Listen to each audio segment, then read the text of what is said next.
Hey gang, this is Fillmore, just letting you know that if you enjoy our podcast, quite frankly, a Howard Stern podcast, and you'd like to donate some money for the upkeep, or you want to request certain clips, please donate to our Patreon page at patreon.com/JimFix. That's JIMFIXX. You can donate as much as you want for as long as you want. There's absolutely no obligation. I can do that. Raise your right hand and say, I swear on the Lord Jesus Christ I'm not fucking Robin. Well, I swear in the Lord Jesus Christ I'm not fucking Robin. Okay. I really think that that was a confession that she's fucking him. How? When she mentioned the charity. Well, hey, I start. She mentioned that charity. She just wedged that in. What? Hey, I'm starting a foundation. That means that she's screwing the guy. No. This has been a long time coming. Yeah, but she's mentioned him 100 times before, so why is this the announcement? Because, okay, a charity, when you go into a charity with one person, that's almost like making a baby. Robin, the 34, I think, should go up to 44 on the narcissistic chart, because I can't exactly remember what Howard said, and she goes, oh, thank God for people like that, and she was completely referring to herself. John Hine. Big wrap-up show yesterday. I heard Robin on the wrap-up show with her. Guatemala, 15 Foundation. You know what? I'm resenting the 15 Foundation. Why are you resenting it? I don't know. There's too much 15 Foundation on the air. Everyone's afraid of you around here, from what I can tell. Because people are like, I go, so don't give any money. And they go, oh, no, I better give money. The bigger issue here, even beyond today, is that Robin's charity's totally taken over the office. Whether it's on air, where she's slipping in charity stuff into the news, whether it's Sal and Richard, whether it's me looking up contact, whether it's her assistant that's just dropped in the middle of the office when no one knows who she is, and she's not in and out of Tim's office. It is, there's more charity work going on here now than radio work. What's the big deal? Well, the big deal took up an hour on the wrap-up show. You know what? I said I didn't want to get into this conversation. Goodbye, Jason. Well, Jason, I don't know what to say. I do. I think I don't want to have this conversation. She's upset. Okay. I want to talk to you about it. You know what? I just have to respectfully quit this job. Right. Because I'm just a torturer to everyone here. I'm a miserable cunt who doesn't even say good morning, apparently. And what are we supposed to be talking about? Listen, he wants more from you. I'm done. You're not done. You wouldn't leave. Yeah, and then, we were having a great time. It was a good evening. Yeah. And then something bad happened. Information that really rocked me, and it just fucked my weekend. I could guess what it is, but I'm not gonna. I think I probably figured it out. Really? So, yeah. Somebody betray you? It felt like a betrayal, yeah.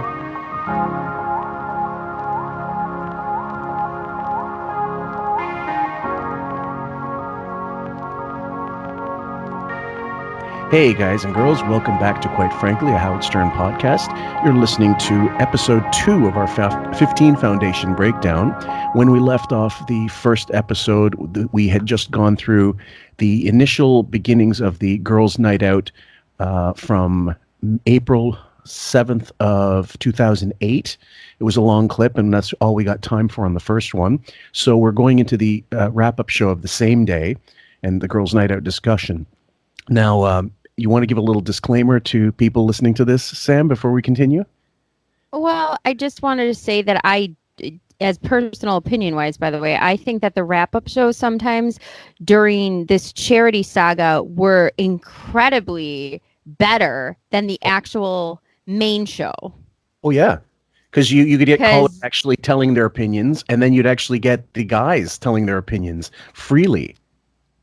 You also see during this, in 2008, during these girls' night outings, Jason was heavily involved with them in the beginning, and slowly, as Robin becomes more narcissistic, insane, and starts having the charity come more into the show and into the office, Jason becomes angry and... Yeah. He becomes incensed, and he voices that on the wrap-up show. Yeah. It's become a second job for these guys, basically. So, and it's taken them over. But I would just recommend everybody, in case you don't already know, because some people don't, You think you can jump right in with this particular saga? We would really recommend you listen to the earlier parts before you continue. Otherwise, it's not going to. It's all chopped up and it doesn't make as much sense. With other things, you could go backwards and make your way. With this one, if you're listening right now for the first one, to this one, go to the first one. And that's right. Yeah, it's a long slog, but it'll be worth it. So, are you ready to go, Sam? Let's get through this. Okay, Girls Night Out discussion, wrap-up show. No, I'm still going this way. I know. Robin and her charity, Gar, have you decided what you're going to do? Or have you done it already? No, I've decided what I'm going to do. I got to do it this week. I'm going to send a donation. And do you feel like people are getting squeezed here, or that's just in everybody's head? See, for me, I'm in a weird spot because Robin has always been so generous to my charity, both with writing checks and with, donating her time and stuff like that. But that's one of the problems. See, that's that whole thing about fundraising. Once you get involved in it, once you start asking favors of people, those favors need to be repaid. Okay, now this is the wrap-up show, guys, so I'm less worried about doing the 30-second rule anyway because they don't ID tag them and they don't care about them so much because it's not Howard, probably. But either way, we're going to try our best to stick to them. When you already you're hearing, guys, this is like April, and you're hearing discontent on the wrap-up show about this fucking charity. I think when we were researching this, in hindsight, it seems short. But when I go through the actual dates and I'm emailing myself article after article about this charity or about things on Mark's Friggin, I'm like, this expands for years. Yes. She put this on them for years. What a pain in the ass. Absolutely. And he's right. He's right. Like she definitely helped him out with charities and what have you. So, and you do want to help people who help you. That makes perfect sense. I'd say this would be reasonable if this went from 2008, 2009, and then she just took the charity off on her own and dealt with people in the organization. But she continuously and more fervently kept making them a part of it. Absolutely. Yeah, as you'll hear, guys. Just part of being part of the process. How about you guys, Benji and Richard? I just enough to look good, which I'm trying to figure out the amount, or look okay, appropriate. I don't know. I'm thinking like probably 50 is a line, maybe 75. I don't know. Richard? Well, she knows I don't have any money, so she hasn't approached me. But I'd give a lot if she'd show me her tits. Like, I'd give a whole paycheck for that. But I just heard Robin's car go off the highway. And do you think Robin enjoyed hearing from the president of that country that she supported? Oh, I love that voice. Fred is clearly enjoying himself. I thought that was the Kembe Cookie Monster. That's what I told Fred. Did you not just say Cookie Monster, or was it Rick that said Cookie Monster? That was Rick. When I played him the clip, he said that his voice reminded him of Cookie Monster. I go, that's it. I kept trying to think about what that voice was because it was so awful. How could Richard say that was funny? Right. And yesterday I was breaking down some of the more recent Ronnie clips that Ronnie's upset and wants to leave the show. And he's doing the Ronnie impression. And it's something, remind me of something Benjamin said a long time ago. If no one's laughing in the studio, do you laugh? And most of the times, no. When there's a bit, like if there's not a laugh to help some bit that's really unfunny, do you even laugh? And in this case, like, it was awful. It was worse than this one, the Cookie Monster one. Yeah, it was a really bad impression, and it didn't make any sense. So no, like, what's he basing it on? Cookie Monster. Okay, Jim Henson's pissed. Jim Henson's pissed off. They told me that's who he was doing. Was doing both of them? Yeah, but I think that was one of the best characters he's done in like the last 2 years. I loved it. And I wanted to ask Fred. I wonder if he practiced that, or if he just did it on the spot. No. I tell you why he practiced that, because we used to play tape of Dikembe Mutombo, and somebody figured out that it sounded a lot like Cookie Monster. That was Craig Gass, I think. Wasn't it? But no, and then so Fred would do that impersonation when we would do Dikembe Mutombo, so it was easy to move it over to the president of Urethra. And they're still pronouncing the country wrong. Are they really that stupid? Or are they just lazy, arrogant assholes? Lazy, arrogant assholes. And these people, they talk about charity and they make it sound so uncharitable. Uncharitable, yeah. Now, urethras now? Now, Howard and Robin were both calling each other strange and weird Of the two of them, who do you think is the stranger one, Howard or Robin? See, if 10 years ago, it'd be really, really tight. You know, they both were equal.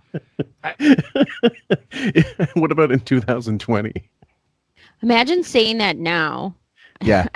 There'd be a guillotine pushed onto the show. Fucking wigged Antoinette. Rasan would be chopping off Bowie's head. Howard has become a little bit more. Beth has definitely brought him more to the center. Do you know what I mean? Mm-hmm. So Robin is slightly stranger, but she's become more normal over the years too. 10, 15 years ago, you just sit back and be the greatest horse race in the world to watch. Benj? Is Beth included? She's surpassing them now. Guys, you don't know this, but in the corner, she's eating her hair and cutting herself with razor blades. Picking her teeth with her toenail clippings. I don't know. I don't know. I don't have like if you drop them both off, started them again into a strange place, which one do you think would function better? Oh, like a block away from the studio. Are these? Does it sound like they're talking about adults? You know what I mean? This is why the wrap-up show was so awesome sometimes, because first off, you could get an hour, you could get a half hour, it could be 45 minutes, and you'd be mostly caller-based, caller-driven. So they won't necessarily in this clip get to any calls, but they clearly were free to say whatever the fuck they wanted. And if it was controversial, they knew it would be on the show the next day. So Howard was able to double dip and get content from this crap and not pay them any more than he was already paying them. I know, he's such an evil genius. Yeah. Robin's traveled the world. If you dropped Howard off in Richard's hometown, I don't know if he'd know how to get out.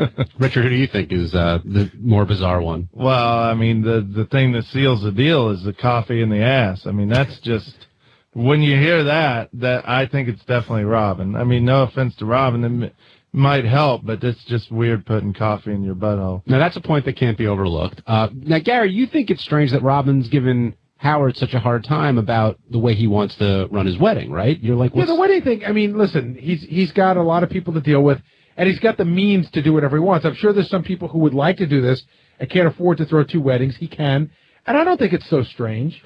Way to kiss your boss's ass, Gary. Fuck. And so you're right, and you could definitely, in that first clip, guys, in part 1, we discussed how Robin was kind of poking him about the wedding crap, which was going on at that time, because he was giving her shit about her charity crap. So it was really like you fuck you. Oh, fuck me? Well, fuck you. Yeah, and the fact that she was poking him about the wedding stuff on a talk show, not even really to his face.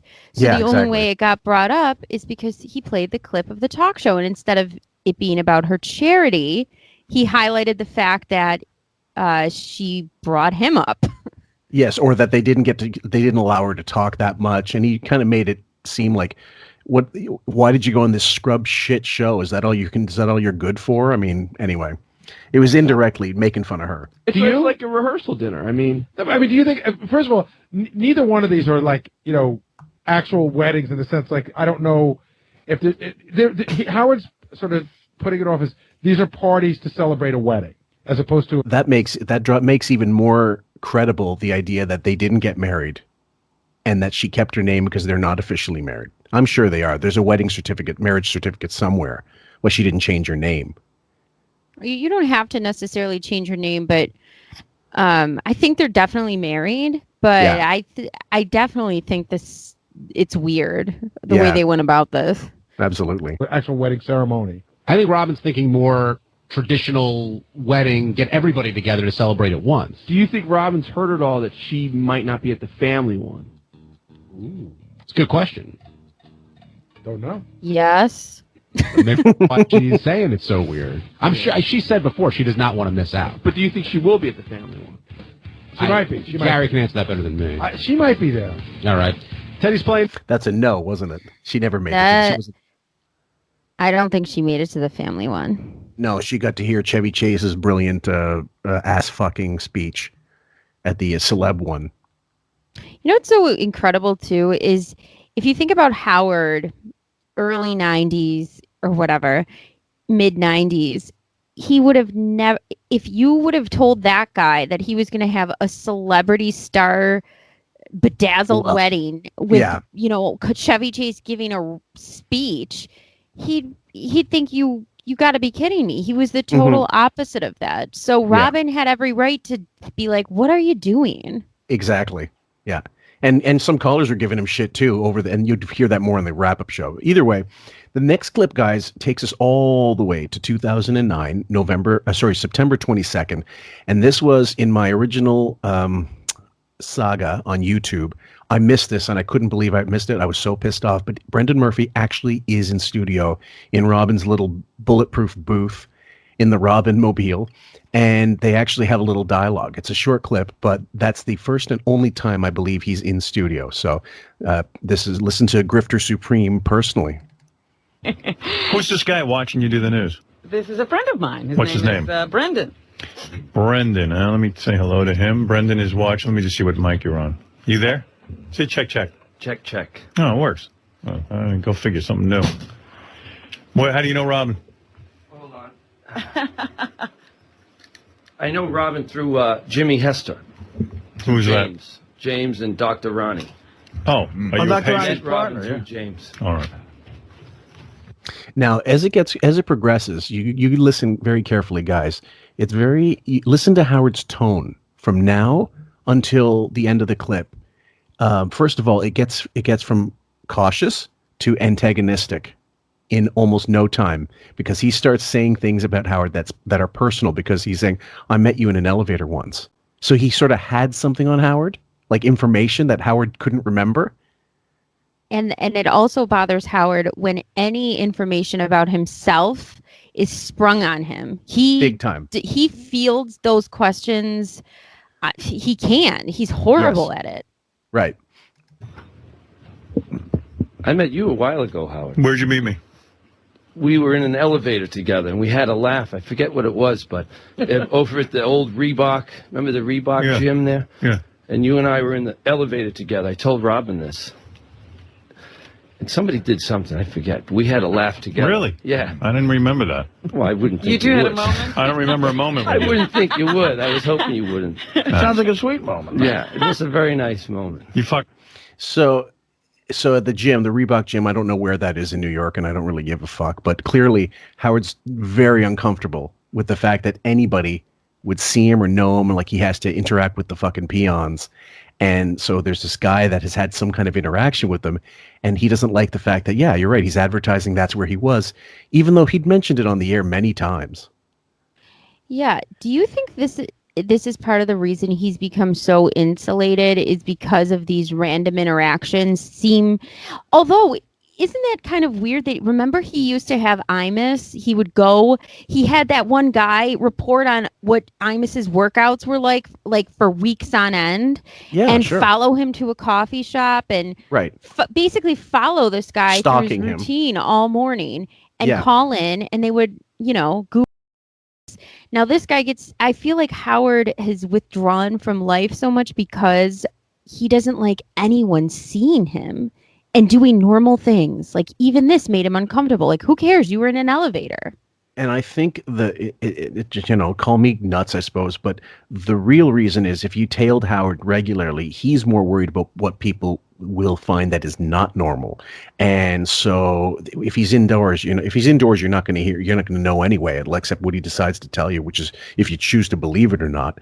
But it's the more nefarious stuff, like if he's going for I don't know, butt boy sessions somewhere in the Chelsea Piers, or if he's going to the psychiatrist, and how does he get there and who's his psychiatrist?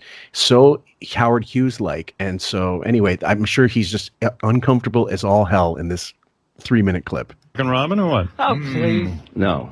Tell the truth. I am telling the truth. Raise your right hand and say, I swear on the Lord Jesus Christ. Well, that wouldn't hold up. There you go, you're fucking her. I can do that. Raise your right hand and say, I swear on the Lord Jesus Christ, I'm not fucking Robin. And see, this is also his tactic Stern has used many times.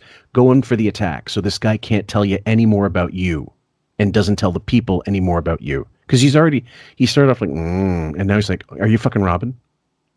Right. Right. Yeah. That went really fast. And- Exactly. Ooh. Is this a normal conversation? I mean, if you met Robin's brother, would you? So you fucking Robin? Comfortable. Exactly. Well, I swear in the Lord Jesus Christ, I'm not fucking Robin. Okay. I don't believe it. That's all it takes. You swore. Are you Jewish? Yeah, Murphy. It's a new. All right, so you believe in the Lord. It's a new sect of the Jewish So faith. you believe in our Lord Jesus Christ.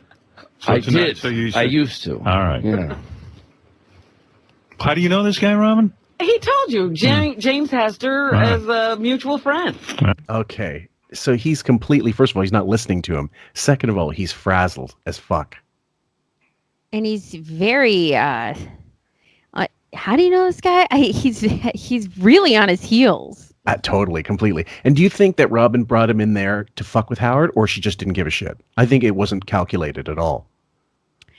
I don't think it was calculated. Plus, I think him being kind of like man candy might make Robin look a little bit like a cougar. She's skinnier. You know what I mean? People can kind of wonder what's going on there at first. I mean, once it becomes obvious he's just a using grifter that's not fucking her, then it becomes embarrassing. But at first, I could see it being a little fun for her.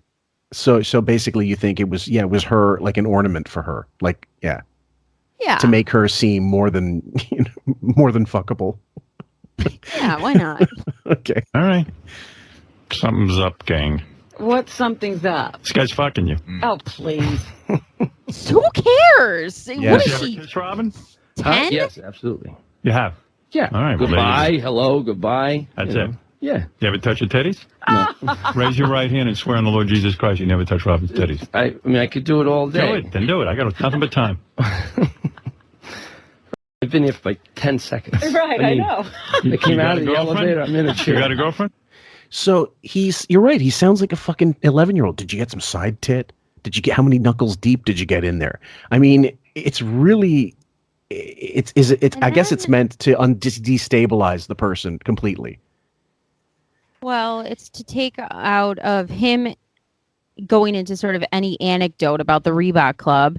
And then it's also to, would he get in any? Come on, I could do this all day. What are we doing exactly? Why is it an interrogation? Why don't you just ask about him if you're, or just don't address him at all. Just leave him alone. He's the one that brought it up. Who's that guy next to you? Right. So fuck you, Wick. I have, you know what? I heard a comedian once say, I'm single, but if I know a girl, if she heard me say that, she'd be really upset. Okay. Yeah. No, I'm single. I don't have a girl. Yeah. Okay. All right. You want him, huh, Robin? What? Are you attracted to him? Oh, he's a cute guy. Right. Have you ever That's tried a that yes. Yeah. Have you tried? What does that mean? I don't know. Did I kidnap him and... Now, you could hear how uneasy she was. She's clearly all over him. Oh, she's definitely putting out the signs that she wants to get fucked. Yeah, absolutely. And so this is, in this sense, Wig is correct. Like, it's not like, first of all, I'm sure it's as obvious as, I don't know, the Coca-Cola sign in Times Square. But yeah, so this is, there's only about 45 seconds left of this shit, but just bear with us, guys. Something's up, right, Artie? I don't know. It's Why is Weird. something up? A person walks into the Nah, studio. I see something here. You see what? Have you ever tongued Robin's ass? I would think that would come after. Yeah, Swear on the that Lord would Jesus. actually come before sex, right? All right. I believe That's you. some foreplay. I would have. And this is the other thing, guys. The whole idea is, okay, he just wants to get away from himself. Yeah, divulging any information about himself. That's fine. But more of this is really about he's uncomfortable, I believe, with anybody. You're right. Anybody in that space. And this is his way of lashing out. Like, how dare you bring someone here that you didn't ask me? You didn't, this is just, I mean, never mind that it's your space, but it's jarring to him. And that's what's bothering him most of all. I think it's bothering him too that, like I said, they're on these two different pages in their life at the moment. Yeah. He's all wedding and Beth, which is excluding Robin Yeah. from the personal planning of it. Yeah. And she's now into this whole charity socializing with all these different people, including Brendan Murphy. So this bothers him too, because he's a part of this new Robin that Howard's always like, what are you doing? You're into all these things and you're busy. Look at you. You're always doing things. And then did we play the clip where she was at the girls' night out, and I think it was Rachel Ray on her show. She said she had Robin on or something. I forgot. And she goes, and Robin brought this she's dating this hot 25-year-old guy. And then they play the clip, and Howard says, see, you're dating him. And she's like, no, I'm not. She just assumed that, but I'm not dating him. I don't know if that was supposed to be Brendan or that guy that came into the studio, and they were doing this thing where he goes, "Oh, you want to date Robin?" And this guy was a vegan, and he gave Artie a vegan cupcake, and Artie was disgusted with it. Good man. Yeah. The other thing is, if you're Brendan, let's take it from this perspective, guys. If you're Brendan and your plan is to grift this fat windbag, with deep pockets, you have to give her an idea that you could be gettable. Otherwise, it doesn't work. Yeah, he has to have the art of the tease. Yeah, and he's got to make it seem as though well, it could happen. It's not happening now. So and the other thing is, after he's already told him, look, we're not fucking. And he's, do you ever tongue up her ass? You've got your answer. You've already if he hasn't fucking made out with her, I'm sure he hasn't done that. You fucking idiot. It always has to go to ass and penis. Yeah. Let out with that had I done that. All right, fair enough. All right, Robin, what is in the news? Show off to your boyfriend here what's going on. God. Here we go. Let's see what you got. Now you've got me all flustered. I bet. It's hard to work in front of a man when you're talking about tonguing and That's anal. true. That's true. Anal beads. And you can hear her laughing. First of all, she's enjoying the attention. One sec, Sam. I'm going to write this down. Next clip you're going to hear, guys, is from, let's see if I got this right. Oh, same year, October 27th, almost a month later. And what has happened is she has tried to get Mike Ganji to help her film some movie for charity. I believe they were all filming something, I don't know what, but making independent films for charity functions or whatnot. And it's funny as shit because she's so irresponsible and takes no responsibility whatsoever when she's got to be somewhere. Sam? It reminded me a lot of the Cleveland incident for the book signing. Totally. When Robin, think about, she's an adult, and before her radio career, she had to go to jobs. She was supposedly a nurse, and in the Air Force, we know how bad she was at it. But let's just, for our sake, we didn't know that she was that bad at it. Right. She couldn't figure out how to pack a suitcase and leave from somewhere on time. I mean, they didn't tell me. It was the craziest thing, and she took no responsibility for it. None. And when they were trying to show her how irresponsible it was, she walked off the show. And this gets similar sort of treatment where anytime Robin is painted in a light that she doesn't like, it's everyone else's fault, and don't highlight my irresponsible behavior. That's right. And the few times, and it's not as if during Sirius she didn't walk off the show. When Lisa G came in with that story about Scott Salem saying that, Robin would just use me, which is later on in the saga, she storms off and she goes, I'm a miserable cunt, and I just treat people like shit here, and she walks off the show right then and there. Yeah. So I mean, and this is a person who claims she was cured of whatever was bothering her. She's not cured. And if we wanted to do a narcissistic personality disorder episode on Robin, we'd have reams of footage. So this clip is about 12 minutes, and we'll try to get through it all. It's funny that he doesn't think much of that song. It's such a huge hit. I hear you're a real problem. Robin's making a movie for, I don't know how many people know this. Robin is in the middle of directing a movie for Beth's charity. Yeah, for major motion picture release. For the North Shore Animal League. I saw Beth. She's all done. She did something very simple. Baba Booey, I heard, did a great one. Very simple. But I hear yours is turning into Okay, now here, before I even continue. So now he's giving her shit about her charity shit. Meanwhile, they're all tasked to do something for Beth. For the That's North acceptable? Shore Animal League, right? For this fucking tax shelter bullshit charity. So listen to these two narcissists. And another thing, so Howard can't be bothered to read an email that Robin sends about, like, you know, with black kids on a program and whatever. But then she can't be bothered to make a 5-second little clip that says rescue animals. So they're both just evil. Yeah, selfish assholes. Over budget. It's over big budget. production. We're late. Tying up tons of people. Ganji says it's like a nightmare. Like, are you prepared? Are you just shooting to? Are you like, what are you like, I'm Steven like, Spielberg? Who was that? No, what was the guy's name? Yeah, Kubrick. Yeah, you're over Chimino. Chimino, she is already into the third day of the shoot. She's got people up here. She got all kinds of things. I'm hearing stories. It's Robin's gate. And at one point, Ganji, tell me if I'm right. I heard a story.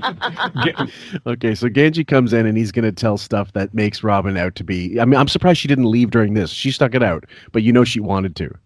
She really is like Kubrick, like for shitty charity promos. Ganji said, when is this? Isn't this due already? Isn't your film due?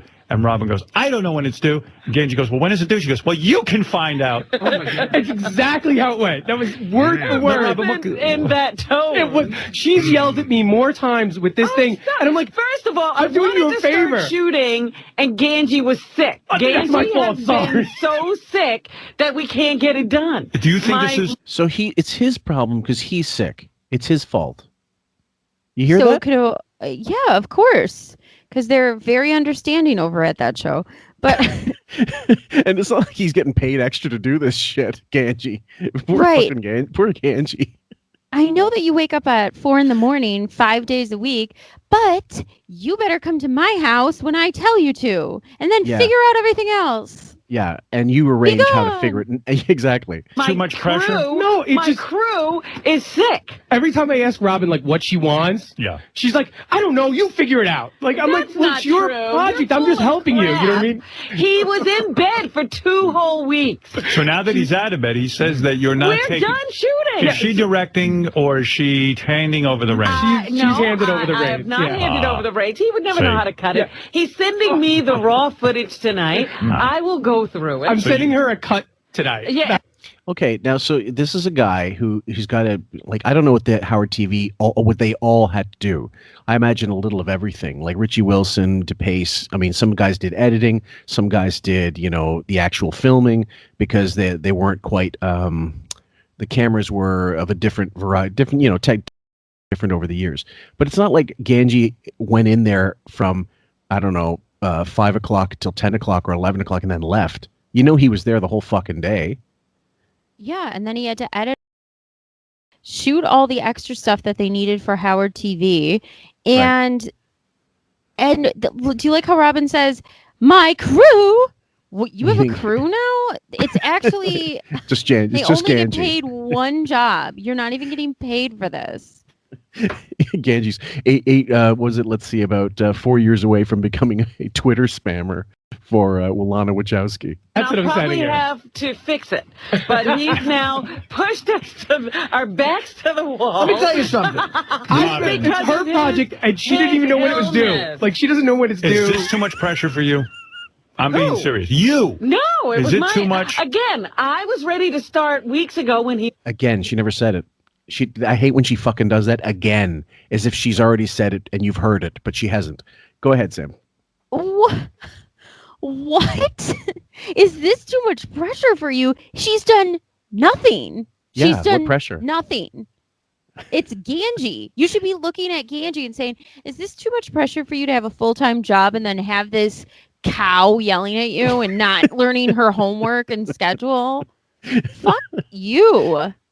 Yeah, she's. I'm trying to think of a director's name I can mock, like Steve, like Brian De Poundma. I don't know. Like Stanley Shipwreck or something. Yeah. Yeah. Do you have a concept in mind? You don't. Absolutely, I have a concept in mind. Did she have a concept in mind? He doesn't. I didn't give it to him. I just told him what to shoot. What are you? If I'm the one editing it, wouldn't I know? Should I know the concept? You couldn't edit it, you nutcase. If I were you, the only thing I'd cut is. Yeah, I know. I mean, I love helping Robin. I always will, but she yells at me for things that are not my. I'm helping. I'm volunteering my time to help. Okay, hold on. Do you think Genji's putting it on a little bit? I think there is a little bit of that. I think this is his way because he sees Howard.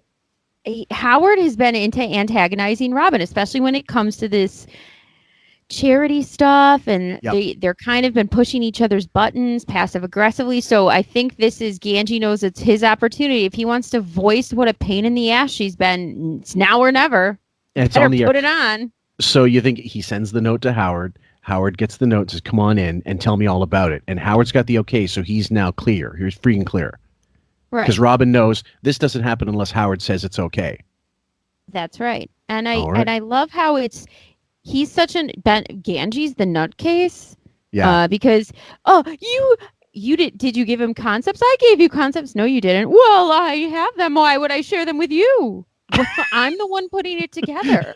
What do you mean? It's like not giving any footage to your editor and say, "Here, cut this." It's an empty email. Why? What is she yelling at you I'm about? only yelling because he's ill. What's the process? Well, he's I have to, be at a place at a certain time, and like I'm trying to do this during my work schedule so I can get my work done. You are pretty busy. Yeah. And she's yelling at me Because he's backed up from not being here. Right. So it was like the time was a problem. When we could do it was a problem. Then it was like I didn't yell about any of that. Yes, you did. You yelled about everything. We were doing that on email. How did I yell at you on email? Well, she's out till 5 a.m. When does she have time to shoot? That was the other thing. I asked her to Okay, I got it. Just breaking it up, guys. Send me her idea, her concept in an email. Never got it. I didn't need to tell you my concept. I just told you what to shoot. Are you like Woody Allen in that not that you go out with me and Pharaoh's kids, but are you like Woody Allen in the sense that you don't want anyone to see the entire shooting script or anything like that? Right. I have to keep it a secret. I've been in a Robin production. Shooting. Yeah. I've actually been in a Robin directed production for the film festival, and she works like one of these Kubrickian type. I have 4 locations. It's already sounding like a fucking nightmare. It sounded like a nightmare 2 minutes in. Go ahead, Sam. Why would you ever allow someone with no experience in directing, never went to film school, now all of a sudden her craft of not preparing is called Woody Allen like and Kubrickian? I mean, so you're saying when you don't prepare and you don't send any direction, you're just like a famous director. That's right. Okay. John Hughes famously shot 1 million feet of film for planes, trains, and automobiles, and they had like a 2.5 hour cut. So there's so much on the cutting room floor. You can just see Robin bankrupting the studio. Oh, trying to get a 5-minute video out or whatever it is, 2-minute video. Location shoots, by the way. More locations. Location. I provided you with a car. You're acting like you were we did have a car. suffering. Would you use Ganji again, or would you use somebody else to work for free? Well, I'm believing that I should have worked with someone else because he's never available. He's always ill, and then he's complaining all the time. So Ganj, now you've got this huge amount of videotape. Yeah, that's huge. That's not that huge. It's huge. What are you going to do to? Yeah, Sam.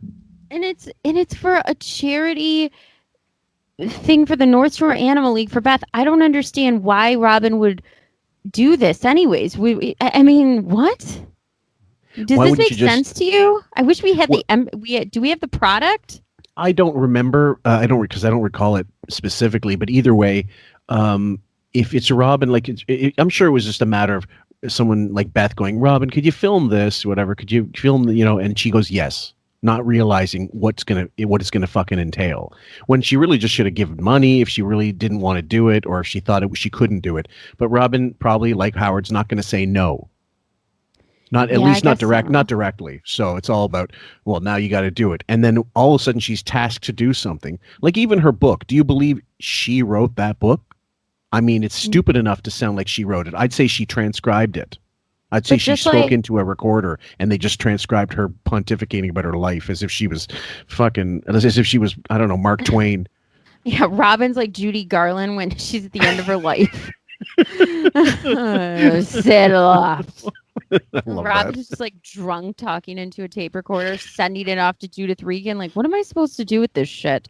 And then, like Howard, complaining about the workload. So you want the clout for the book. You want the narcissism and all the adulation that comes from writing a book and all the credit for it, but you don't actually want to do the work for writing it. And then you don't want to go on the book tour and you complain about it. Yeah. It was someone else's fault because they didn't wake you up in time to get to you had one thing. Was it Jackie said she had one thing to do that day was to be that fucking book signing in the afternoon. It's incredible. God, that's an amazing clip. I'd love to go through that one again too, but maybe that's one to chalk up for Bob D later on. Last night I sent Robin an itinerary of what the next steps are. Right? Did you even get, I don't even know if she gets the emails. I don't get a response back. You told me you were sending it. I read it. What do you? Can't you need respond, me to send Robin? it back Yes. and say, yes, I agree? I told you I agree. We went over it by... Robin, Look, you're Howard, the director. You know what? Let me tell you something about him. He's Go ahead. nuts. He came to me yesterday afternoon, told me this itinerary, and I said, okay. Do I need now that he put it in writing to respond again? He's looking for feedback from the director. She didn't. Okay.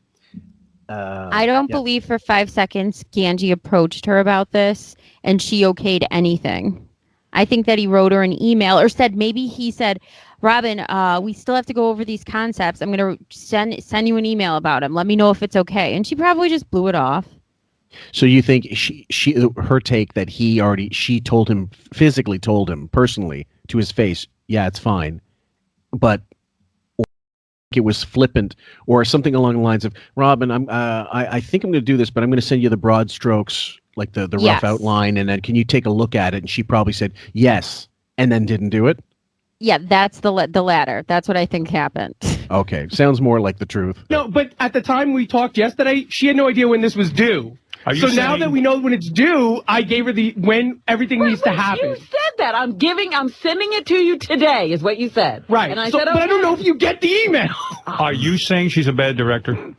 You haven't seen me direct. I haven't seen it direct. You didn't see her direct. I haven't seen it direct. Last time we did this, I had a perfectly fine film, didn't I? And I made the last one, That's too. all. You didn't make I made it. I love Mike. She does nothing. She does nothing. But I will tell you, if she won that film, whatever, that Howard Stern Film Fest, if she was the one who won that, even though Ganji did all the work, you bet her fat ass would be accepting an award on the stage and making a 15-minute speech. Give me 1 second. I'm going to find an exact quote here. I got the book. I just got to dig it out.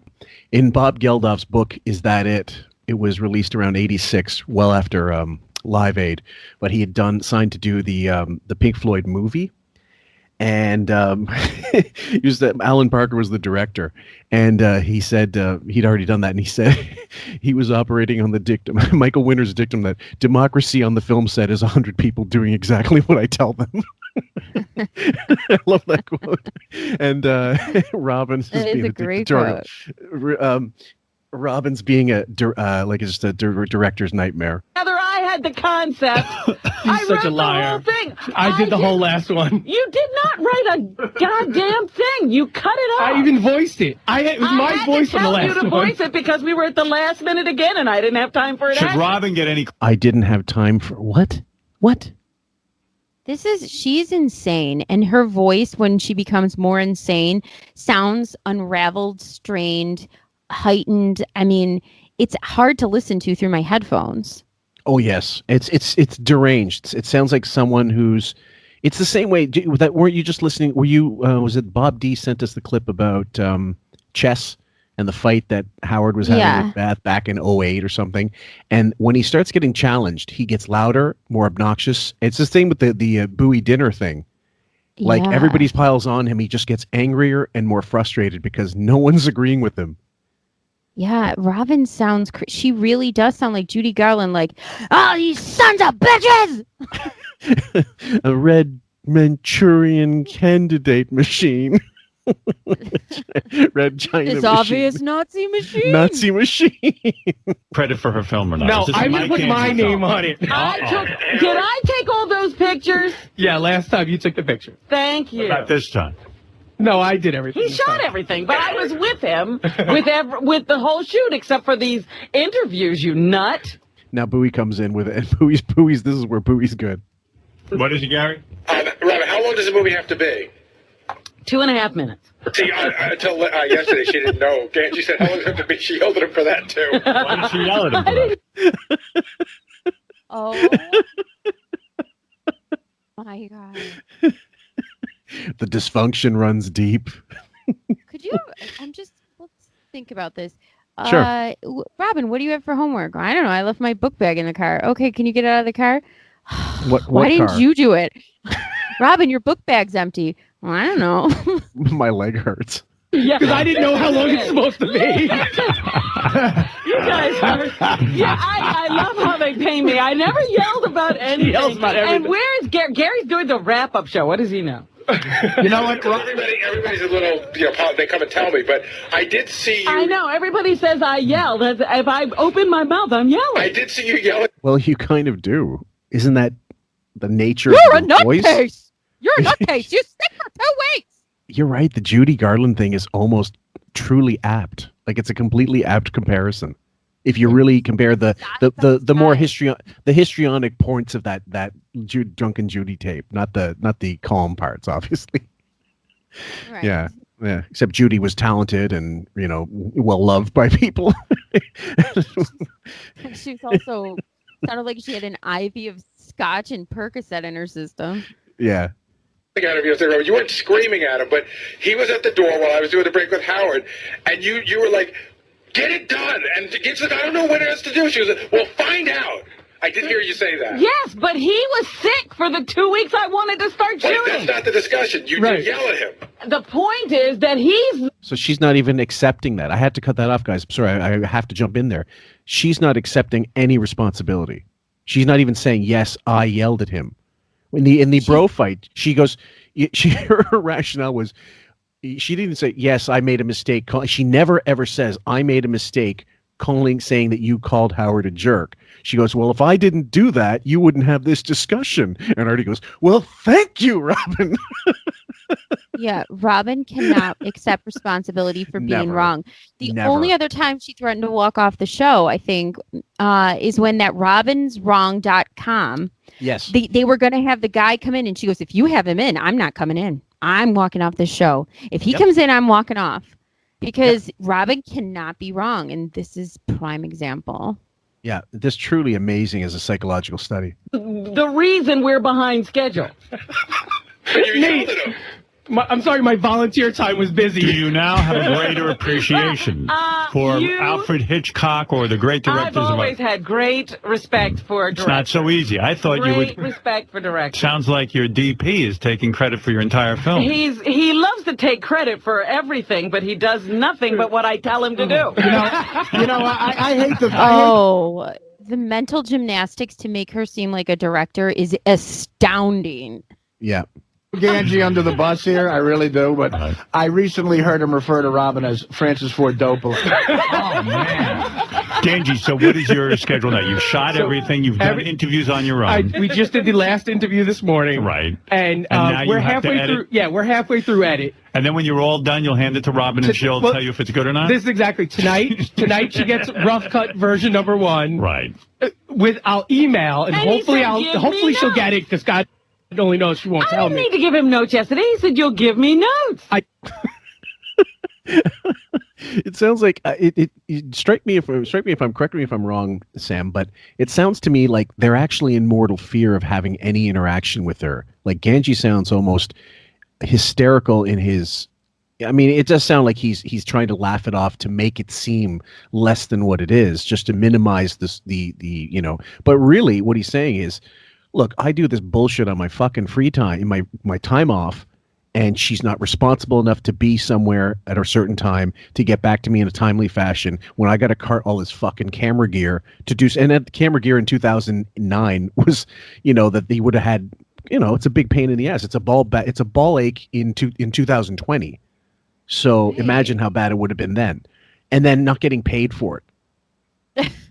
And then you just want the simplest of answers, like, when are we doing this? And how long does it have to be? And she can't even deign to find that out for him. Instead, she's yelling at him for not knowing, even though it's not his project. She's the director. Yeah, and she's driven everywhere. He's got to drive himself to wherever he has to get. So it's really, it goes to show you what kind of people they really are. I get notes tomorrow. I'll address her notes. Send her back another copy. She approves it, and Thursday it's done. All right. That's the it. timeline. We're all on the same page. How much time have you put into this, and how much is Robin? The same amount of time. No, because I'm sitting in an edit bay and you're not. Well, up until the editing, yeah. Well, what? Yes, Robin, that's exactly what we're talking about. Jesus Christ. She's insane. She can't admit to one. She can't give anyone any credit, and she can't admit to one wrongdoing. She's crazy. She's nuts. You want me to do? Edit it? You got the footage. You didn't get How many hours would you say you put in on your film? I mean, Robin's film. I'd say so far I probably put like... Right. What? Tell me how much time. I would say at least a full day. Okay. At least a full day so so far. far. I put in? Wasn't I with you? Yeah, and I had to schlub like all this equipment with me, like all this like. I think He meant schlep, but it's all right. Your Yiddish is not perfected. You'll be all right. get there. Meanwhile, all right. So we say to meet at 2:00 at her apartment. I show up, 10 to 2. I'm trying to be prompt. She's not even there. Like the doorman's like, "Oh, she's not here." What time did I get there? I said be there at 2. 5 after she strolls in. She was late for the show. All sweaty from yoga. No, and she's you're like, lying. "Oh wait, now I have to put my makeup." She's yelling at me that she has to get ready now to do Now the shoot. you're lying. She's yelling at me. You're lying. Wow. She is Judy Garland. She really is. Yeah. Yeah, without the talent or the likability. Wow. Yeah. And so, like, for people listening, like Bob D, I know you're going to be on, you're going to open up popcorn and listen to this one and kick your feet up. Get a beer. Get several beers. You might need them for this. And this is like a 10-minute clip. We're still got 3.5 minutes left of this. We might be doing this until spring. Robin, what way is this to direct? I was there at 2. He's a liar. And then there were some. Did you have to put your makeup on? Yes, because I was going to be on camera. Right. He could have done. You have to prepare. I tried. Listen to this. You have to be camera ready at 2. He's right. Listen to this. Yeah. There were things he could have shot. I tried to send him out on his own. No, I had to go with him. He can't work on his own? No. No. But and it is he your wants film to in all say- fairness. And he wants to say he's doing this by himself. Wow. He couldn't go anywhere without him. Oh my God. This is going to be like Eyes Wide Shut. It's going to be north and south. Oh. It's going to be I, Claudius. Yeah, Martin Borsese. Well, that's because he doesn't understand what the concept is. I don't know the concept. There's no How is he concept. ever I don't know doing what it? it is. What to shoot already? I gave her ideas of all these things that, matter of fact, I said, all right, what about this? What about this? I was like, why don't we do like a John and 8 plus your 90, He wanted Kate, to do 8 John cats? and Kate plus 8. I'm like, what the heck is that? Get out of here. She's got like 8 cats. So I I'm like, do not have 8 cats. You saw the cats? There are 3 of them. Oh, yeah, these 3 cats. Robin and me plus Now 3. he's going to complain about the cats. What's with the cats? The 2 cats are the ugliest cats that I've ever seen in my whole entire life. They really are. I love my ugly You cat. don't like photo. Oh, I love the Howard TV guys when they would just blurt out stuff. poor Ganji. God. Imagine she shows up late, sweaty. Like, Robin, you're not even ready for this. And then he's got to pretend these cats are cute or something. And then What wait a another nightmare. hour. Wait another hour for her to put herself together. Grabbing them. Oh, I swear the camera was gonna, the lens was gonna crack. They were so ugly. I hear they have He no was fur. afraid Yeah, they have of no- them. yeah. He was afraid of them. They have no fur. Yeah, there's no fur on them. They look They do have hair. Egyptian sphinxes or whatever. They're like, They look like Michael Spinks. yeah, like Michael Sphinxes. They're Siamese uglies. Yeah. Oh my I know, goodness. I know the kind of cats he's talking about, and they are fucking really ugly. And So she- Siamese, I hate Siamese. Jesus, they're some obnoxious. So she had hairless cats? I guess so. So she's like Dr. Evil? hadn't even occurred to me. So they're so ugly, and then meanwhile, so we're in Robin's apartment to shoot, right? And I show up, and you know her apartment is all like this fancy schmancy, right? So I go to sit on this chair, and then she yells at me that I can't sit on the chair. It's only for looking at. Again, he's Oh, my a goodness. wacko. Sam's face. We could sell Sam's reactions. I cannot believe this clip. It's so crazy. Yeah. She's a monster. Yeah, she can't sit down on a certain chair. No. He didn't go to sit on the chair. He said, "Are those chairs for sitting?" I said, "Look, Look what? look at the size of you, and look at the size of that chair. Stay out of the chair. You're not supposed to sit on that." She's got a chair, whole you room big of furniture lug. that you can't sit on. Right. There's nothing. Okay, go ahead, Sam. Oh, she must have had to sell that furniture. Yeah. Oh, for fuck's sake. That garage sale must have been epic. 'Cause there's She got the late brother label maker to make tags for the end tables. $1 million. Yeah. Chair to sit on. That is I not know. true. He's so I saw your crazy. recamier. Yeah. Yes, but these little chairs he was trying to sit at, look at him. Well, why not get a chair for a man who's There are plenty of other chairs. He wants to sit on the littlest. She was sitting in the one oldest chair you in can the sit house. in. That's crazy. I find it. See this stool? This is what you sit on, you jackass. Stool. milking stool. So, Genji, who's harder? Artie's just loving it. Go ahead. I love how. I'm sorry. Wait, I lost my train of thought. Pause it for a second. Okay, 1 second. Oh, okay. I got it. All right, go ahead. I love how Benji's been called a nut, but she's projecting. You crazy. You nutbag. You nut job. You jackass. Meanwhile, there's not one thing that Genji has done crazy or nuts. Nothing. No. Work with Robin or Ralph? I'm still. Yeah. I'm fun. Yeah, fun. It sounds like a lot of fun. Sounds like you did a lot of work. It was a whole day. A whole day that, Whole day. He got there at 2 and he was gone by 4. It was a whole day of watching. It's a long time on a stool. The whole day getting yelled at. Did the cats act well? I mean, did they? Yeah, they behaved. They behaved. They behaved. You got this. Okay. A whole day? It's the last 30 seconds. And then he has to edit the footage with this fresh in his mind. It must have been the longest day of his life. Oh, fuck. They're afraid of her just like everybody else. To the film, Robin. Sounds like you really are coming up with a winner. All right, Genji, you better get to work. What are you doing? I know. Why are you standing here? You got work to do. You need to. And stop reporting on me until you're done. You need to really go work on the film. All right. Yeah, I know. I got. Go find an enormous chair to sit in. All right, there he is, Mike Ganji. Now you're going to meet a man who is. Yeah, that's about the end of that clip, guys. So we'll stop it right there. Yeah, go ahead, Sam. I feel bad. Genji's probably like those Jews that were made to film concentration camp propaganda videos that they distributed all throughout Europe to make them seem like summer camp. Oh my Lord, Jesus! Those guys. She's crazy. Yeah, and the idea, see, the thing is, the Howard TV guys, a lot of them, they got along. They claim to have gotten along with Robin generally, and I think most of the time, yeah, she would be easier to get along with than, let's say, Howard. But if you had to work with her in a work capacity, she must have been nightmarish, or any kind of in this case, volunteer, capacity. Well, she sounds very entitled. Yeah, and useless. Entitled and not descript, not helpful, non-committal, and pretty much will chew you out and call you names at will. So right. Yay. Okay, so next clip, this is a 3-part clip. It is because I took out some of the callers. It's a massive clip.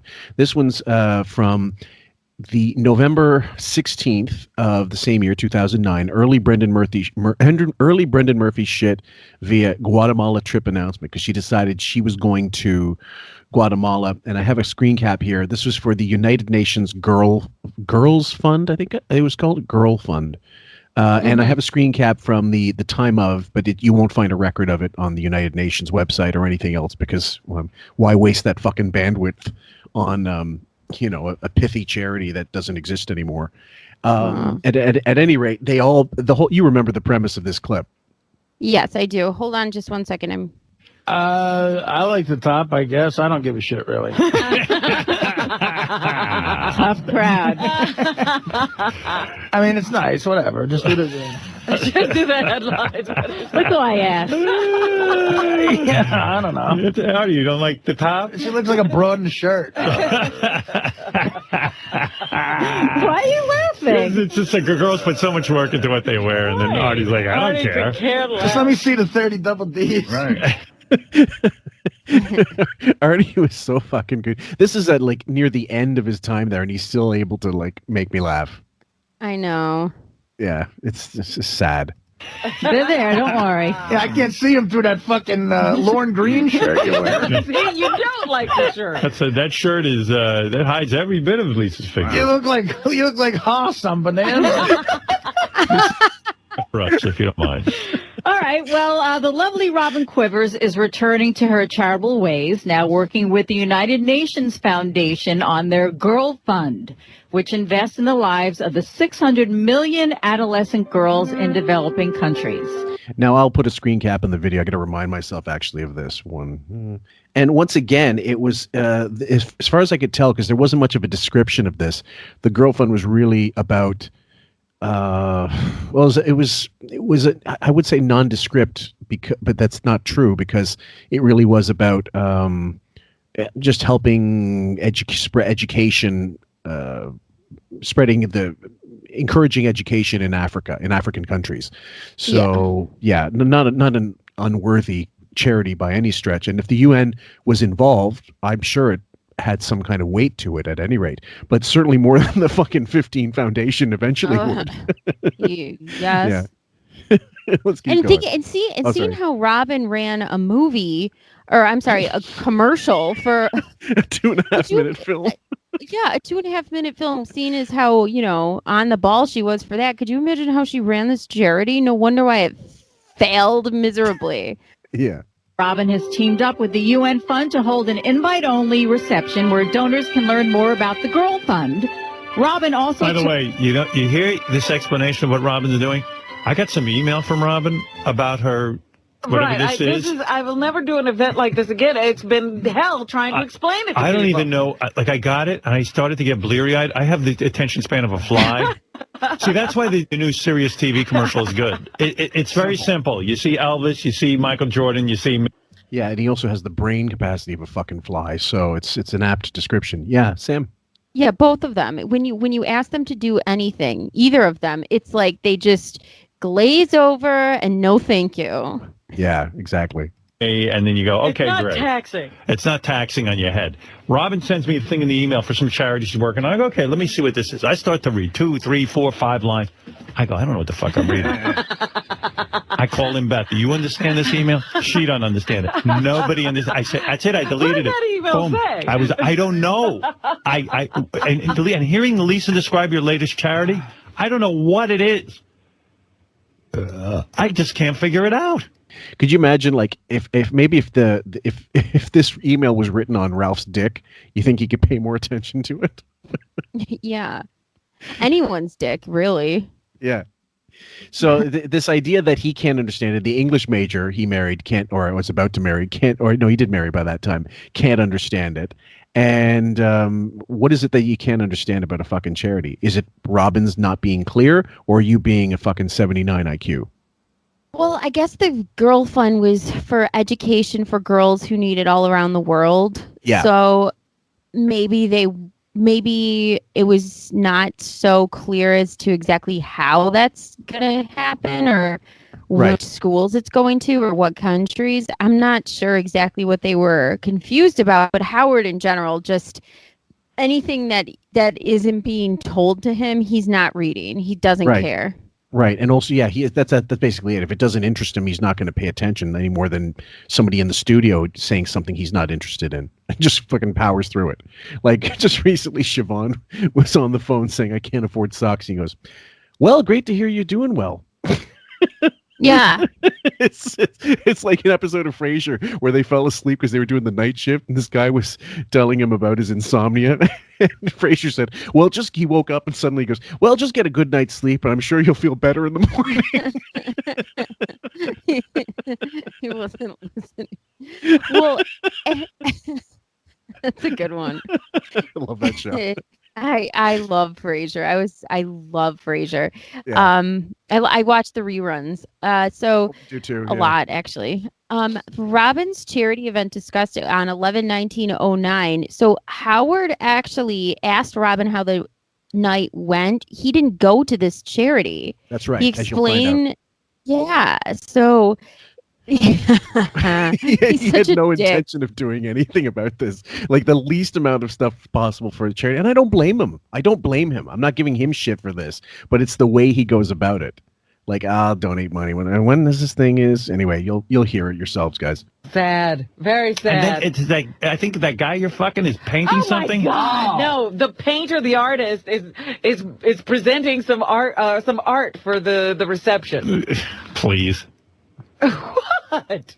It's that guy. Is that guy who was sitting here? Yeah. Yeah. Oh, okay. Now I get it. Now I know what the get charity nothing. is. The charity is she's banging this dude. No, stop it. Stop it, Robin. You stop it. I've got the thing figured out. It doesn't take a rocket scientist. You're Einstein, all right? You know, Robin was going to do a thing. Okay, Sam, I know you've got something to say right here for sure. Oh, no wonder why he didn't go to this charity. Because you know what? He's not wrong. No, he's not. I mean, yeah, maybe some of it's about the charity, but this really is. He smells a grift a mile away. And the second it gets brought up that his art is involved, everyone in the audience understood it too. Well, originally when this came through, I was listening, but with one ear. So I wasn't always on top of it because I was losing interest in the show around this time because of the way they were treating Artie. Alternately, like making fun of his addiction or ignoring it completely. And then when it did come closer to this stuff in 2010, I was really listening bit by bit. So when you go back and you piece it all together, as I did for my Saga on YouTube and as we're doing now, there's no way you can't see it. A blind man, I'm not even seeing it. I'm not there. I'm listening to it, and you can hear she's crowbarring this fucking Brendan Murphy as much as she can into just about everything. It's not just about Friends. And if the guy looked like, I don't know, Victor Borge, Ganji, or if he looked like Ganji, you wouldn't think anything of it. And when you see this guy's artwork, it might as well be a finger painting. It's horrible. Yeah, it's the kind of like sophomoric shit you give up when you're you're trying to impress the art teacher in grade 12, and by ripping off like we gave examples. Visual examples will be in the first episode, but we'll try to put them sporadically just so you understand exactly how bad it is. For me, about gift. kids, but she dumped me before that ever saw fruition. You're Columbo, okay? I'm Christopher Columbo. I think it's so nice. Haven't you figured this out? Haven't you? You're in the news department. I thought it was nice she was doing something to help raise money. She's doing something for the vagine. Don't stop it. Don't be ridiculous. You're crazy. I'm doing something for the United Nations Foundation's Girl Fund. Yeah, she is, but he's right. He's absolutely right, and she knows she's busted. You can hear it in her voice. It's just like, but you have to say, Howard does the same thing with Bess with this North Shore Animal League. Yep. Don't tell me that this is about the dogs and the animals. It's about getting your trophy beard out there and having a cause because she's a talentless bim. Yeah, exactly. And she has nothing else to do. And this is your way to celebrity hobnob for an evening and keep her happy. 100%. Fun. Girl fun. Yeah. Okay, and then what happens? Something with an artist? It's a reception. So people come, they can look at art, and then they'll find out about the girl fund. That's all it is. And who's the artist again? Isn't it that guy you hang around with? Brendan Murphy. Yeah. Yeah. Okay. He's a friend of mine. I bet.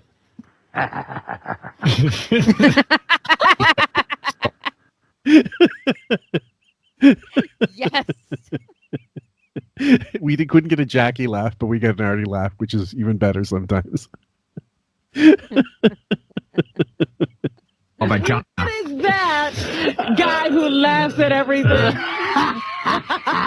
Oh, you like art. She likes this art. It's some fun for broads. And then it's an artist. All right, Lisa, explain it again. I mean, are you done? Well, she also told Howard 100 News that she actually wants to go to one of their projects in. Now I got, again, 30-second rule, guys. But yeah, so this is the thing. They're planning. She's going to plan to go to Guatemala, and she does in fact go. And the rest of this clip is going to be spent trying to dissuade her from going. Like the way she went to India for one day and left. Like she didn't even get off the plane. She did get off the plane, but she left like ASAP. Yo, yeah. Yeah. In a developing country Oh. to see firsthand what they I'm do going on to the Guatemala. ground. Where are you going? I'm going to Guatemala. Oh, my God. So, Robin, that's dangerous. Is this for the cuisine or is this really what? Excuse me. Okay. All right, let's stop. Let's review. Who do you know that went to India and lasted 2 minutes? I went alone. This time I'll be going with people. I don't care how many people you go with. You were supposed to meet up with people in India. And I couldn't meet up with them. Why? Because you went home. No, because we left at different times. Right. Again, it was their fault. No accountability. Zero. She couldn't she couldn't get back to the show on time because the way the story was going in Cleveland was what time did you leave for the airport? 30 minutes before. What? Like the airport's downtown at the Hilton. Huh? It's like going to a coffee shop. And so when I got there, I was trying to get to them, but my plane had a delay. There was a lot of Why problems. did you turn around in India? You saw Because poor I people. couldn't get anywhere. No. Because it's the plane's fault. It's the maintenance people's fault. As much as Howard's a piece of shit, Yeah. I do love him giving her shit about this. He is great in this, and I will give credit where credit's due. Wiggy is a terrible person, but sometimes terrible in the right direction and aimed at the right person is wonderful. Right. Exactly. It's like napalm. It'll burn you too, but it does have its uses. The thing is, and I got to say, guys, and I've said it before, but I'll say it one more time. On my channel, my Stern channel, that's independent of the Quite Frankly channel, whenever I put Robin hate stuff, it's like people devour it like jackals on a gazelle. They just love it. She is the most hated person on the show, possibly even more than him. I don't know if that's possible, but I believe that. And for years, this was happening. Nobody liked her. Nobody.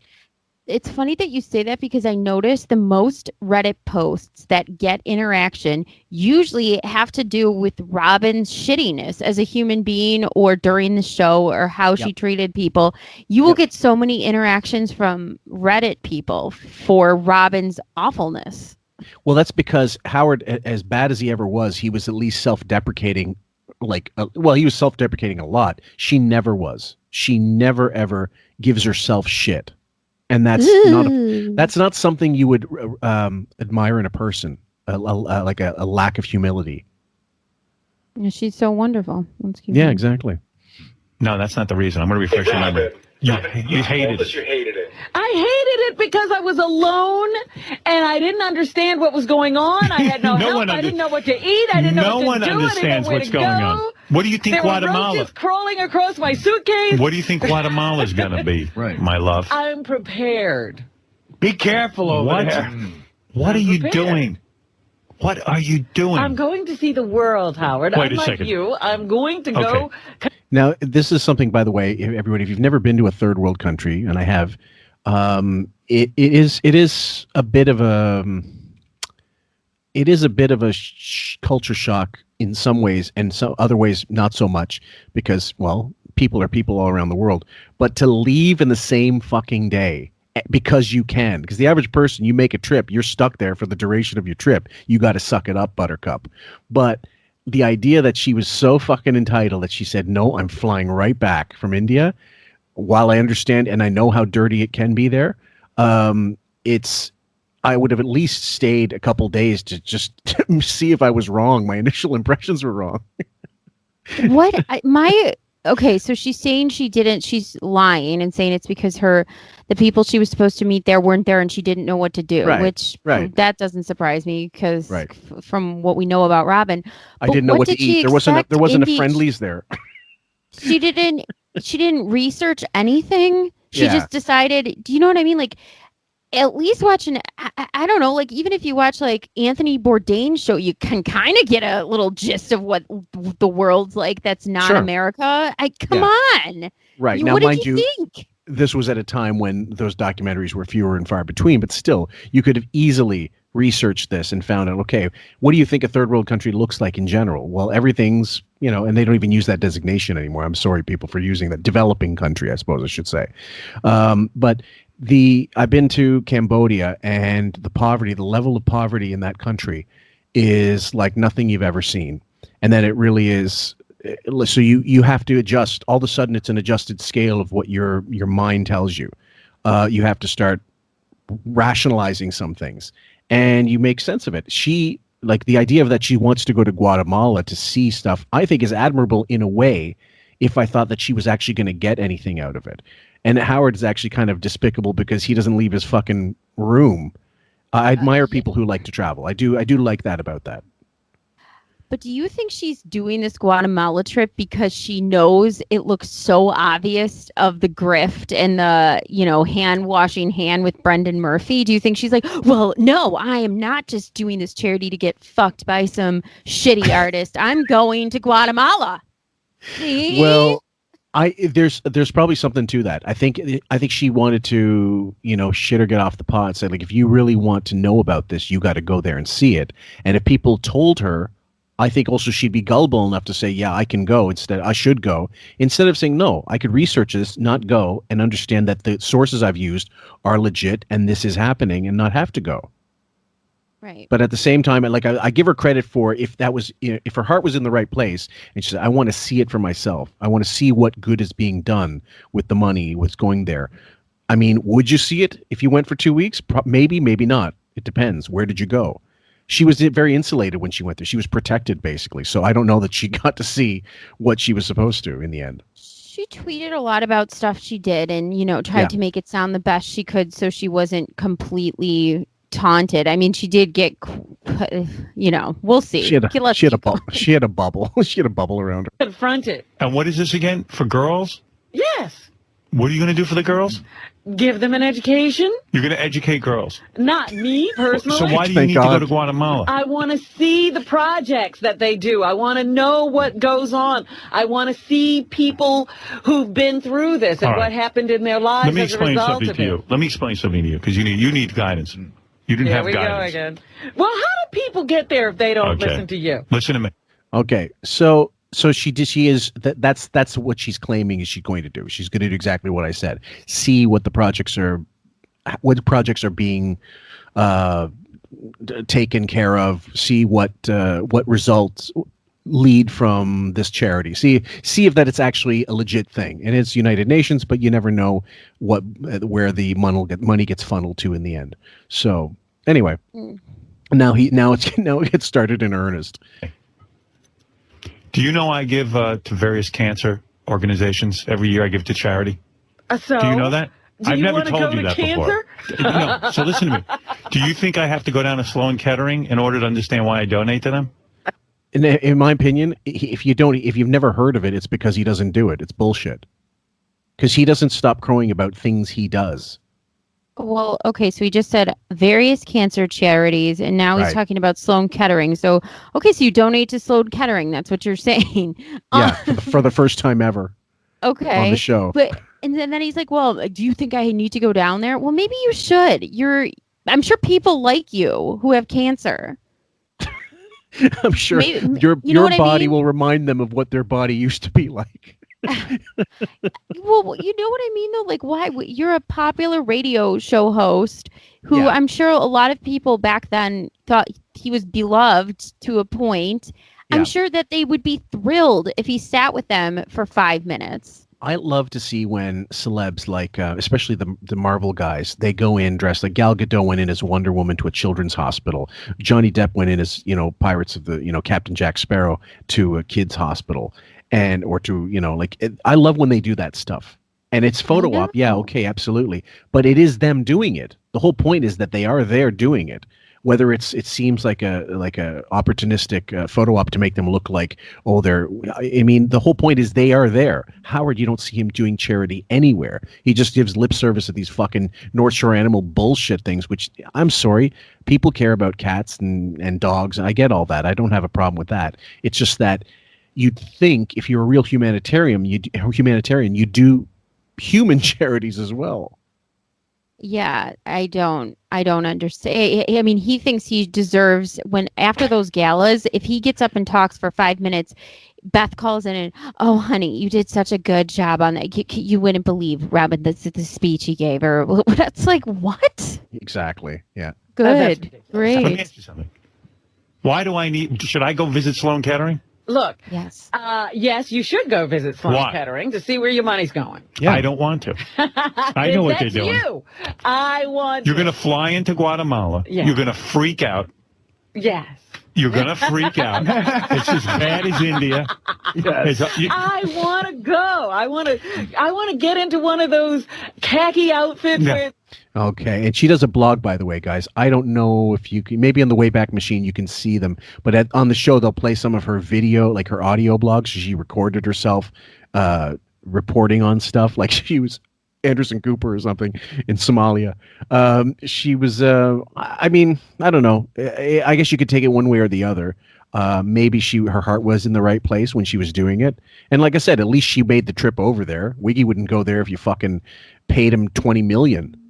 No. Did you hear too? Like, oh, maybe you should go to Sloan Kettering to see where your money's going, or you could go to visit cancer patients. Absolutely, and she parroting your thoughts, but at least she did say it. That people wear in the jungle. She gets sucked Sleep in. under a mosquito net. You remind me of people who hate having kids and they keep having more kids. Who are those people? Oh, there are tons of people. They think they like having kids, and they realize they don't like it. But they've got a bunch. But they've got a bunch by the time they realize it. Listen to me. Hated fucking kids. You love luxury. You love vacationing. I know you. I know you love to travel the world, but you're really used to a first-class lifestyle. I want to do this. And okay, so I think he's right, and I think she's right. I agree. By the way, he can't hate children more, and this is him projecting. It's like people who keep having kids who hate kids. Yeah, you people who love luxury. You haven't driven a car since I don't know, maybe since your Corvette for the Rolling Stone interview. Isn't it so funny that they both know exactly who the other person is, but they won't admit it to themselves who they are? Yeah. It's crazy. They both can tell each other exactly who they are, but they can't look in a mirror. Do you think it's like alcoholics? Like an alcoholic knows another alcoholic, a narcissistic personality disorder, like a covert narcissist or overt narcissist, can tell another one instantly. Well, I guess we like I said, when Bob brought this up, it's like now all of a sudden we learn these tongues or this coded language of passive aggressiveness that now we're made aware of. But I think narcissists can figure it out in each other way faster. So you mean that they can't see it about themselves, but they can absolutely notice it in others. Yes. Yeah, there's no self-analysis, because if you were to analyze the self and it's false and you know it's false, you'd actually have a nervous breakdown. I think which is what's happening with Howard right now. I believe so. Yeah, exactly. Keep going, Wiggy. You're going to go to Guatemala, and you're going to say, "What did I do?" I'm going to live in a tent. Yeah, let me tell you what you're going to see. You're going to see squalor. You know what people in Guatemala say when they see Robin show up? They go, "Why would you come here? Why would I would give anything to go?" I fucking hate this. These geographically retarded assholes. I hate when these every time he does this fucking Indian accent, and he's geographically, the two of them, they couldn't find New York City on a map. And, Robin might be a little better than that, but they use that goddamn Indian accent about a country that's located in Central America. Or they use it about like in a Middle Eastern country. All of a sudden, hello there. Would you help my 6 children to understand what is going on? The most hacky accent, first of all. Anyway, Howard has like 4 accents in his arsenal, and he just changes them, even though he might not even be close to appropriate to what he's talking about. No, or like when Fred would do the chicken clucking, even though they're talking about someone like Afghanistan. Like they don't have chickens in Connecticut or somewhere. Okay, let's keep going. To your country and live and go Take to. me in your suitcase. Take me. Put me in your cockroach-infested suitcase. I could have put that guy in my suitcase. So you're gonna. So this charity you're involved in, you're gonna go to Guatemala. Yes. And you're gonna look at how bad people live. No, I'm going to see the project. And what is this project? They've started a program for girls out in this developing country to educate them. Do you understand the... No, he doesn't. We can tell you right now, Robin, he doesn't. I don't think she does that much either. No, it's a really like a 79 and 80 IQ arguing with each other over who's stupider, who's dumber. Sorry. I guess I'm the dumb one. Yeah, exactly. Elementary, my dear Watson. Okay, let's keep going. Oh, the fact that Fillmore. Societies where women don't... What's that? Maybe because we do this show, it's like lowering our IQ. Well, you can get dumber watching some program. Like reality television does nothing. It's like giving yourself wet brain when you watch some of these, like My 600-Pound Life, or as amusing as some of those things are. Pawn Stars, was it called? Pawn Kings? Pawn Stars. Pawn Stars, yeah. Okay, like some of these things are all right, fine. They're just, like it's like eating bread. It's sustenance, but it's not necessarily delicious. And but when you're listening to the Howard Stern show, you really gotta read a book afterwards to sort of brush up your IQ points. Not really brain food. No, not exactly. Get educated, their societies never thrive, and that these developing countries have to be encouraged to educate women so that they can start to achieve. Hear you. First of all, do you know anything about Guatemala? No, that's why I'm going. Do you know they have the highest murder rate in Latin America, 40 murders a week? Okay. Do you know a week ago a Danish tourist was shot to death? Tourist. He sounds like Tourist. He doesn't know these fucking things either. Someone on a computer is sending these things to him. Yeah, but it doesn't make them any less true. I mean, it is a dangerous, it's not exactly... Central America, South America, a friend of ours, his mother was shot at in Belize while they were on a Jeep driving, like they're just passing an intersection, and they flipped the Jeep. Like they had to swerve because of the gunshots, and she was in the hospital in a coma for a month. Oh my God. I don't know why, but they didn't have insurance. Probably the stupidest thing you could do when you're traveling to, certain countries. In any countries, you always have to have travel insurance. And now that I got older, I insist on it whenever we go, which is a long time ago now, based on COVID situation. But yeah, and I have I like it is. Guatemala's got to be awful. Any third world country has a certain amount of, danger. Yeah.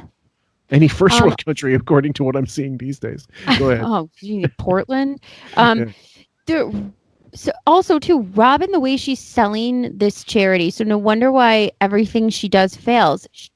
Listen to how she's educating us about the Girl Fund and what they're doing. They're educating. She's like so condescending. Who would want to donate to this with that tone? Somebody who was the slowest. She was in the slow class when she was a kid. Okay. And shot dead. A tourist, a Danish, which is a lot less. Why didn't you talk to that person? Why are you bothering me? Because I know you and I don't know that person. You should be telling everybody this. Don't go to Guatemala or anywhere else for that matter. I would never because go. That's what Howard does. Anybody know where typhoons happen the most? Guatemala. Do you know that? She doesn't know that. You don't know it either. Somebody's filling you in on I know all about Guatemala. You don't know anything about it. She's right. She's absolutely right. But yeah, they're equally retarded. Of course not. They're equally retarded in terms of that. But about Guatemala. Do you know about Guatemala? Because in college I studied it from afar. I never went there. Get out of here. I don't go there. I know about He doesn't typhoons. remember yesterday. I He read the remembers newspaper. Guatemala from I college. read the newspaper about the Danish tourists. It was Guatemala. Check it. If I'm wrong, I'm wrong, but I know it. People die here, Howard. Listen, one thing I know in life, better than radio, I know places to stay away from, and Guatemala is one of them. Do you know they have scorpions there that can jump 20 feet? No, they're just piling on. They're just piling on. But I find it funny that he every time he brings up his education, all I can think of was basic. I'm not criticizing guys, but basic studies. And he bragged it. Like some guy called in. He goes, "Howard, you know things. You're smart." And he goes, "You went to BU." He goes, "BU. I got in there on a fluke. I should have been at Nassau Community College." He goes, "That was for retards." Yeah, it was 13th So it's him grade. saying it. Yeah, 13th And and 14th grade. There's no way that he was studying Guatemala in broadcasting wouldn't. school. No, you wouldn't when he was studying broadcasting. You know that unit on Guatemala and El Salvador. Because that's the mecca of broadcasting. And what does this tie in with this artist? What does he got to do with Guatemala? Oh, my God. How'd you tie him in? Reception. He wanted to do an art show Yeah. in New York. He was already doing one. We decided to put the two together. Is he going to go with you to Guatemala? No. Yeah, he's not an asshole. He's been to Guatemala. He lived there, actually. Oh, okay. here Now we I go got it. again. Now I got I didn't know anything about Okay. He was This again, guys. Sorry, I just got to power through. a child. His parents took him there. it. He's still a child. And what do you think? You're going to stick to your fruits and vegetables over in Guatemala? They have lots of fruits and vegetables yeah. in Guatemala. Filled with what? Excrement. Excrement. Monkey shit. Yeah, there's monkey shit all over the Take fruits and vegetables. A lot of raw bars. You have to with get me. shots before you go. The monkey thing is actually kind of a funny story. It reminded me of we had a place in when we were in Thailand years and years ago. We went to I think it was Koh Tao, and it was like Full Moon Festival, which is I fucking hate that thing. But it was during that time, every asshole on the planet just goes there, and every British bitch, slut, slag tourist there. The kind of people that a beggar's holding their hand and they just put cigarette ash into it. It's like the people who go to Ibiza to like watch Paris Hilton DJ. Yeah, or like live sex shows with because the manager and his wife at Manumission or something. Anyway, the so what happens? There was my wife we had a balcony, and every day at the same time there'd be like fruit rinds on the balcony. Like an abandoned banana peel and a banana, like a mango peel, whatever, like core or something, whatever the fuck it is. I don't eat that shit. And bananas, yes. And my wife goes, it happened a couple times. She goes, he's not that much of an asshole that he would just eat something and leave it there on the balcony. So we saw one day we stayed in the rain, and there was a monkey on clockwork would be on the balcony. He would steal fruits from the vendors. And then go to the balcony, and that was his escape. That was his like hideout, and he would eat the stuff there and then leave the remnants there. What a smarty! Yeah, and so the people that ran the place, they go, "Yeah, that's our resident thief. He steals fruits from all over town and he eats them there. That's his spot." Smart monkey. Yeah. Really? Yeah, Probably get shot when you trust go. me, trust me, brush your teeth with beer, not water. And they say don't drink the water, drink Coke. Oh, God, forget that. Coke without Because ice. the tap water is like drinking mud. Poison. No, we'll see how long. I bet you're on the plane faster than you did with an idiot. She won't get off the plane. I think I can last. Dan, go ahead. Yeah, go ahead, Sam, before Dan gets his say. What do you think? Is the water more clean in Flint or Guatemala? Or Walkerton. Fucking jeez. Yeah. Just little. Let's keep going. FYI. Thank you, Howard. Robin, you're a fucking nut job. How come you can never admit? You can never admit when you do something fucking weird, man. What did I do Howard now? was telling you like the normality of shit. I don't know if that came out right, but I'm trying to teach her. I'm worried about it. What did I do weird. People do these kind of things all the time. Did you read in the paper? I'm not kidding around now with you. Last year, a United States tourist went to Guatemala, just like... Oh, God, before he gets on this, let's again, power through it, guys. 30 seconds, interruptions from me. I'm the interrupter. Robin, who probably wanted to see She women. didn't go, or he didn't go at the UN. Was hacked to death with a machete. And Jason brought me in the article. Robbers armed with machetes hacked a U.S. tourist to death and seriously wounded his wife. I think he was there to help girls. In an attack aboard the couple's sailboat in northeastern Guatemala, the woman told the Associated Press on Sunday. The guy was a 67-year-old guy. Same age as you, Robin. Right. They poked us and stabbed us with machetes, and they were asking for money, specifically dollars, said Dryden, who was listening. Make sure you take a lot of cash, Robin. You're going to get poked and prodded all over the place. Listen to this. Not only your asshole. In March, protesting farmers briefly kidnapped 4 Belgian tourists at Lake Easybal to press for the release of jailed I don't know. I can't read this stuff. I'm sick to my stomach over it. I'll talk to you off the air. You will not talk to me off the air. She's right about that, too. Yeah, the only thing he will do is he will be aggressive on air. He will not call her off the air. No, and she knows it. So silly. Somebody's got to go save the world. Mm. You're not going to do it. You're over your head. I'm over my head. Howard, can I have the power over the Geek Show? That shit's got to go, man. It's a pussification of America. You don't like the Geek Show? Fuck no. Do you hear a faggot like Ralph talking about comic books? You're fucking Ralph and John Hine fagging out, fucking jerking each other off. They love that shit. Right. He's great at this. He loves when callers come in about like this. Man. I mean, that's something for JD, not for fucking manly men. You got fucking Lisa G in there fucking bringing flowers and cookies and doing nothing with herself and shit, lying about her tits. Fuck, I mean... Artie goes nuts. Who is this guy? Howard? He's got a point. I gotta. You better start working on things around here. I might make you the program director. Yeah, keep all the faggots out of the fucking creative meetings. Very creative. No, they're not. Yeah, who are the faggots in the creative? You don't recognize this guy? What's this? Mel Yeah, Karmas? they learn how to pack fudge better. Thank you. Tom, go ahead. Good Lord. It's totally inappropriate. What a great caller. When's the last time you'd ever hear something like that on the Stern Show, where they just give him free reign? And that was a real caller. That wasn't any back office guy they plugged in like they normally do. I miss real callers. Oh, yeah, no kidding. So does the rest of the fucking audience. The next clip is actually the same, 3B, because it's a long one, but I'd taken out a lot of the callers, so. All right, anything else, Lisa G? That's really disturbing news. Thank you for bringing it up. Thanks, Lisa. Wow. Are you going to the reception at least? I don't listen. No, I'll tell you what. When is it? I don't even understand it. And first of all, this is all about Robin and that guy. And if I'm going to be lied to. Again, I told you exactly what was happening. Are you in love with that guy? No, please, stop it. He was having a thing here. I wanted to do a reception for the UN Foundation, and I said, why don't we combine the two? We're both...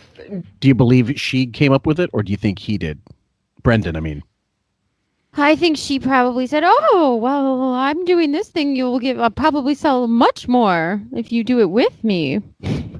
Well, and do you think it? Yeah, I was thinking originally that he was the one, as the grifters would, to sort of try to make that happen. But it sounds to me more like let the cougar figure how she can get her meat hooks into his Mick flesh. Right. He probably planted the seeds, and she figured out how to sew it together. Yeah, I think so. Doing something in November, let's do it together. I don't believe you. Have you ever gone on a date with this guy? No. You never made love to him physically? No.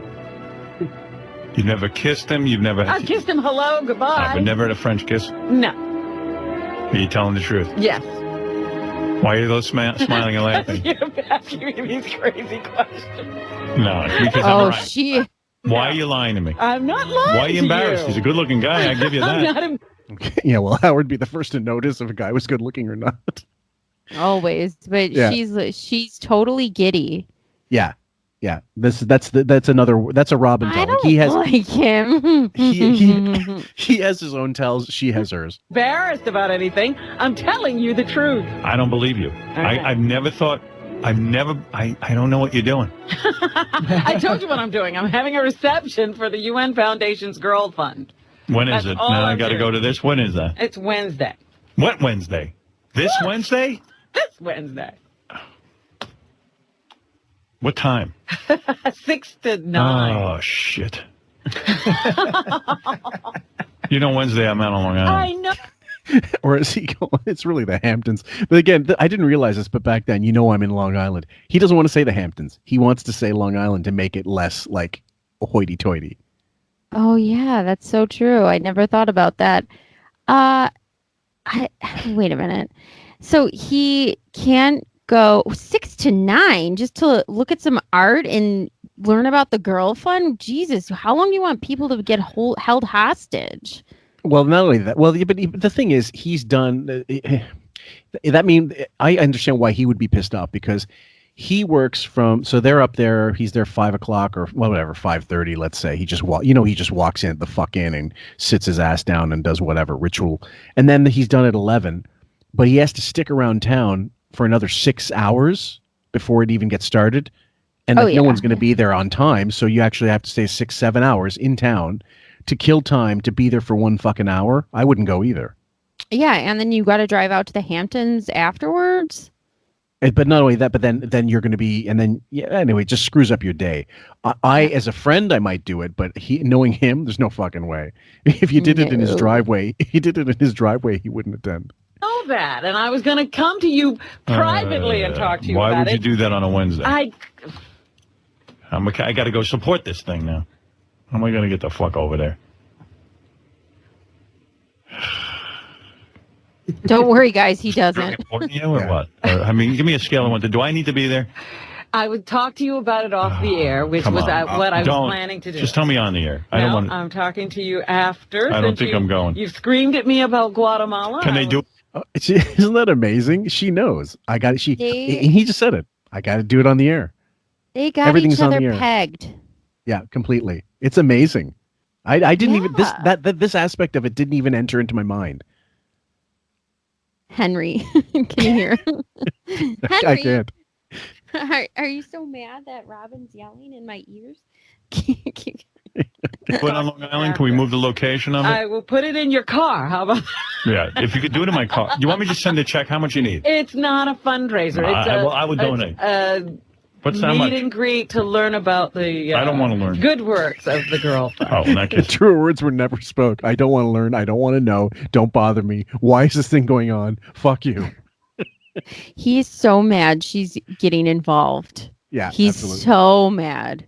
Yeah, I'm definitely not going. If you need a check, that's another thing. I'd rather go to Guatemala than go to that. I'll join you in Guatemala. Then you have a deal. Robin's calling your bluff. Remember, he said it here. He's going to Guatemala with me. Yeah. Those kids are going to get a lot of dollars when he gets off the plane. Hi, Dominic. What's up? Okay, so now we got the underwater caller comes in. He has a hard enough time keeping up the ruse that he cares about the North Shore Animal League. Could you imagine now he's got to keep up the ruse for the Girl Fund and the North Shore Animal League? He can't pretend to be that charitable. Come on. No fucking way. Kidnapping. What? Do you want me to buy a picture of your boyfriend there? How much is major place Problem. for kidnapping? Yeah. Yeah, and Robin's no kid, so she's safe there. That's right. And when they say the only thing they'll take is exchange Howard for you, Howard, are you willing to go? No, I wouldn't go. Not. Of course not. That's so stupid, Dominic. What are you doing lately, anyway? I'm working very hard on it. You still with Leslie? Of course. Will I see you guys? Okay, if there was a kidnapping exchange, would you exchange your life for Robin's? Of course not. If you put all 3 of his children and his grandchild there, he wouldn't. He wouldn't even said he places. wouldn't donate his organs to his kid, even Right. if he died. Yeah. Because he doesn't want anyone taking it from him. Jesus Christ, I've heard of cheap. Yeah. Are you going to go to the big fundraiser? Yes. You're going to buy a painting of Robin's boyfriend? Here we go. Absolutely. Brendan Murphy. Brendan Van Gogh? My pleasure. But I'm being serious about kidnapping down there. You have to be very careful. Yeah, I believe you, Dominic. It's in the UN warning and everything. I just read it. All right, thank you. It's nice that you are also concerned. Oh, you, Dominic. Yeah, it's the same thing I just said. I know. Oh, boy. All right, we're going to take a break, Robin. That was pretty upsetting. You threw me off my game plan here with that one. I might have to go home. Oh my goodness, it's not imminent, Howard. You can take some time to think about it. You don't have to do anything right now. I don't think I can go to your thing on Wednesday, though. I apologize in advance, but I'm not prepared. You're not prepared. No, I didn't realize it was this Wednesday. I'd like to go because you always come out and support Beth. Yeah, he told you 10 seconds into announcing that he wasn't fucking going, so I don't know why it's even up in the air right now. Let's keep going with our thing, and this is so sudden. I mean, this is just so. No, I sent the invitation out 2 weeks ago. Oh, I see. You going to that? It was about a week and a half. It really was. It was short notice. Why always last minute with Robin? No. Well, because this wasn't something I was planning for a long time. It was just sort of, let's see if we can do this. I'm not going to be able to go, but I will definitely contribute. Can I get money and not get a painting? You'll pay money not to have a painting. No. I'm just saying I don't know that I can afford a painting. Oh, for fuck's sake! Go ahead. We're not even in the we're not even toe deep into this fucking saga, and you're getting charitied out. Go ahead. Oh, she's brutal. I've had kids' birthday parties where I got more notice for, and she, Mia gets an invitation in her backpack sometimes, and it's like, come to Ava's birthday party in 3 weeks. It's like, you don't. Christ. Yeah. Well, it's anyway. I really fucking hate this whole notion that she. It's his own fault. He's the one that's bringing it up on the air as well. Like he's prolonging it. We know it's passive aggressive because he's pissed off at her. But he could also easily just go, "Don't mention it. Don't bring it up. Don't make it an issue. It'll be faster off. Like it'll just go away." Well, like I said, this was in the beginning. It's his way to communicate his frustration with her and their way of passive aggressively throwing digs. But then when it actually becomes too much and the whole staff wants him to say something to her, he doesn't. Mm-hmm. No, on the air. Yes. Not any other time because he's too much of a pussy. Yeah. So, but I don't understand. Like if you say it on the air, how are you any better off? I mean, really you just, because you have the strength of listeners, you can cut in and you have the volume control. That's your real protection. She could still be pissed off at you for doing it on the air or off the air. Right. Well, because you could have Dan come on and be like, you're a nutbag. Exactly. But I want to contribute. So is the idea it is a fundraiser because you're supposed to buy this guy's painting? Well, you could. The artwork will be on sale, and part of the proceeds will go to the girl fund. But I have no need for the painting, but Gary, I'll buy a painting. You can give it to someone. Give it to somebody in Guatemala. Yeah. And where are they going to put it? In your hut. They'll shit on it. If you take 4 of them, you could build a hut. Look at the toilet paper. It's very colorful. I love how she said part of it. Part of the proceeds will go to charity. When anybody says that, my antenna goes up. Part of the proceeds. What part? It's just like Lisa G with those cookies. What parts are going to charity, Lisa? She couldn't say. I can't tell you. Right. What? Which would have been like 10%, I think. And it turned out it was such a minimal amount. And that's not charity, guys. That's bullshit. I'm sorry. I mean, let's call it what it is. Yeah. It's like, when you discount something that's already overpriced and you call it a sale, that's what this is. Yeah, like a duty-free bullshit. Like, you jacked it up and then, you don't pay any taxes on it, though. Oh, wonderful. But I also wasn't planning on paying 200% for the fucking thing. Oh, my She's got pinworms the size of snakes. I mean, when she gets back from there. Hey, can I just say one more thing to Robin? Don't rub your ass on the ground. You know why I'm worried about you? I keep looking at these things from the embassy. They're talking about these attacks that happened. From the who? From the embassy. Yeah. So I'm looking at these attacks, and they're saying there were 2 attacks. They were both similar. A group of armed gunmen, upwards of 6, targeted the groups to rob them of valuables. But then, on top of it, there was a sexual attack, too. Okay. Yeah, and I'm sure she's a number 1 target. Robin likes that. I don't think so. She loves being sexually attacked by She Guatemala. very sexy. She has big breasts. After we rape her, maybe she can breastfeed our village. You guys. I tell you, nobody ever thought of doing this before. Robin, just tell me the price of one of the paintings, and then please donate it somewhere. By anyone. What am I going to do? A week and a half notice. If he had 3 months, if he had 5 years notice, he still wouldn't make it to that fucking thing. Who's he kidding? A week and a half. It was 2 weeks. Your character. It's a cocktail party. It's not like a big investment of time. No, it's not the time. I know. See, you got to. I'm with you. I know what's going on. What is this? According to Robin's invitation, only a portion of the proceeds go. I said a portion. I didn't say only a portion. A portion goes to the charity. Oh. See, this is the other thing. When people have these little soirees under the guise of charity, I think it's bullshit inherently anyway, because why are you spending that time at a fucking soiree when you could just actually be campaigning actively, doing car washes, bake sales, how the, blue collar people would do charity, or, clothing drives, or, right. The stuff that you do at a grassroots level to make money for whatever charity it is.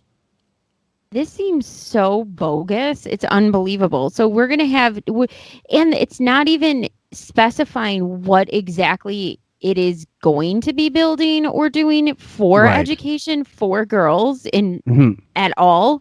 So, so you're just basically going for some awareness, and then you're a part of the proceeds for the awareness that we're giving you. I mean, what the fuck? It's shady as fuck. I mean, that's just. Yeah. Let's picture. I say, Fillmore. I want to invite all of our listeners. I'm doing some soiree where we're going to bring awareness to a food pantry. I'm going to give part of the proceeds of my awareness to the food pantry. Where do the other proceeds go? To the booze. I don't know. It's crazy. I fucking hate. Oh, Jesus Christ! One of my favorite jokes. I can't remember what movie it was. It was like, someone says, I was like, so where's the what's the? I know it was a Jackie Gleason roast joke. I think he goes, Milton Berle's here tonight, and he's doing a wonderful thing. He's donating his the fee he got for participating to a minority group. The Friends of Milton Berle.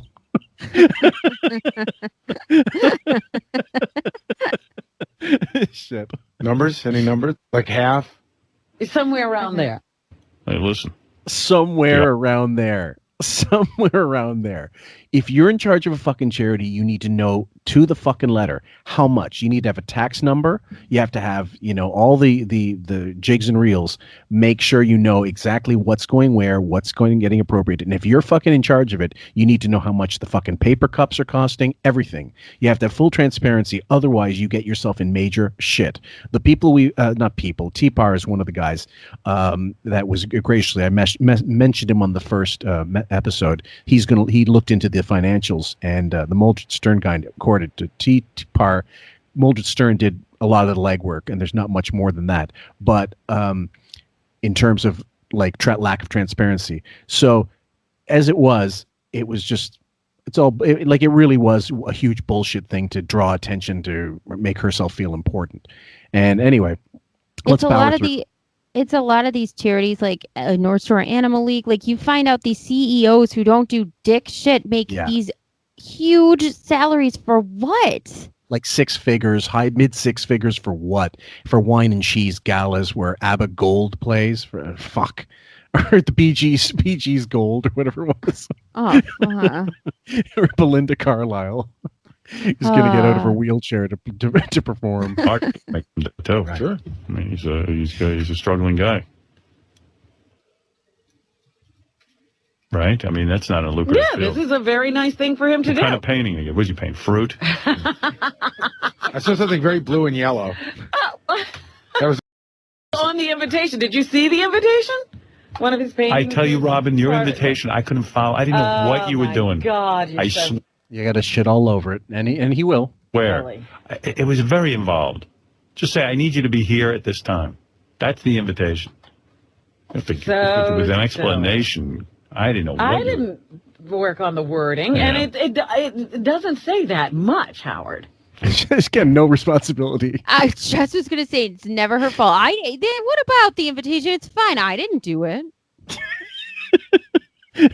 It's like your kid's got like icing on their face and all over their mouth, and there's fingerprints in the cake. Who did this? I don't know.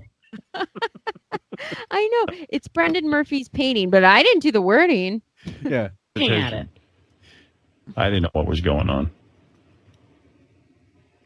I bet you every one of his paintings is a painting of Robin's breasts. Oh, stop it. Does this look like breasts? Are you looking at it? I'm his muse. It's inspirational. Yeah. Look at little Mikey. I should take a break. Again, your new news has monopolized the entire show. I had a whole bunch of things to talk about. And this was Lisa G coming in to basically talk about this. This wasn't Robin crowbarring this in, as far as I know, as far as I can recall. Yeah, that was Lisa G coming in. She was reporting on the news. And this took the original clip, guys, was probably 40 minutes. I cut it down to 20. I took out a lot, believe me. He did stretch it out on purpose, let's be honest. But it didn't just, he wasn't planning on this. So you don't think he went to Lisa G and said, look, find out about this fucking charity. Come on in. And just he privately messaged her and said, I want to take this bitch apart. Maybe he was maybe he knew it might come up and he was confused about the thing and he probably wanted to get out of it. And the only way he could get out of it is by bringing it up on the air. It's possible. I didn't bring it up. Lisa G did. No. Lisa G was his Luca Brasi. That was mind-blowing. Thank God for that news department. I never know. When she got a hold of me last week, I was like, oh, you guys figured it out, huh? Mm-hmm. We're the news department, she said. What do you got, Gary? No, I'll tell you, I got surgery during the break. I was just thinking, there wasn't a person who got that invitation that wasn't at my desk within 30 seconds and goes, isn't this the art for the guy that Robin brought up that day? 20 people stopped by like they were all Sherlock Holmes. Okay, so already, this is how that organization used to work. Oh, and just if those people, the second they saw this was like, this is the art from the guy, they all see the grift. They all see what's going on the second they saw that invitation and his finger paintings front and center. Absolutely. What? I don't understand why that was a big deal. That's because you're sitting there. If it were me, you'd be laughing your ass off. Connection. Because we all think that you are good friends with him. I would say I'm a good friend of his. I would say she is. Oh, man. Busted. Busted. B-U-S-T-E-D. Topless. No problem with that? I miss honesty on the show, so anytime it happens now in these old clips, I'm kind of surprised. I'm like, did Gary just say something honest? Yeah, it's like a beacon. It's a beacon from the abyss of bullshit. Oh, so many years of lying. Yeah. That new House health care bill is easier to understand than Robin's invitation. I read through that quicker time. You read through all 1,000 pages of that. Didn't take me that long. All right, I'm going to take a break. We'll come back right after these words. Okay, guys, I believe we're going to lay off right there and leave the next part for part 3, actually, in which she is going to go into the wrap-up show the same day and talk the event. And it's like a 15-minute fucking clip, and there's some good stuff in it, absolutely. And then there's a discussion about the event, and then the 15 Foundation first gets mentioned on March 11th of that year, I believe. If I'm wrong, when someone hears this, please get back to us, because maybe get back to us in time and correct us. But as far as I know, that's the first on-air mention of 15 Foundation. So any thoughts before we? We'll go. I'm agreeing with that, because the articles that I have, like the write-ups of announcing the charity and kind of presenting it, all are within that month. That time zone, that springtime. Okay, so guys, thank you for tuning in. Please tune in to, quite frankly, a Howard Stern podcast regularly. We usually have Sunday night, 8 p.m. Eastern Standard Time premieres. If you love our stuff, once again, if you're not a Patreon a patron, please donate whatever you can. I think $1 a month is the lowest tier, and there's a new discount on. And thank you all the new Patreon subscribers who have since joined, because we plugged it a little more, because I've been making it a little incidental, and I'm not too militant about it, but maybe I should have been. So well, a portion of your Patreon will not be going to Guatemala. Yeah, actually, the next investment is a microphone for Bob D, and that's as good as we can make it within reason. It's they're not cheap, because they have to be good in order to sound halfway decent. Unless you want to sound like we're in the shitter, flushing a toilet. We're gonna send Raven on a fact finding mission to location. Yeah, some location. We'll rate her questions for her. Are you really rich? Are you? Does this whirlpool cost a lot? All right. So have a good one, guys. From Sam and I, we love you. Take care, and we'll see you on the next one. Bye. To dismantle rip them apart. I like Artie. So let's say people work for Robin, and let's say they can't work with Robin. And Robin will not see their point of view, right? She will only see her own. That's exactly that. Is that a case with you and me? No, absolutely not. But Howard's famous. But that's because Howard's enormously famous. What are you talking about? He wasn't enormously famous when I met him. Yeah, but he was your ticket. No, I was thinking My about ticket? God knows he was my ticket to hell. I was thinking.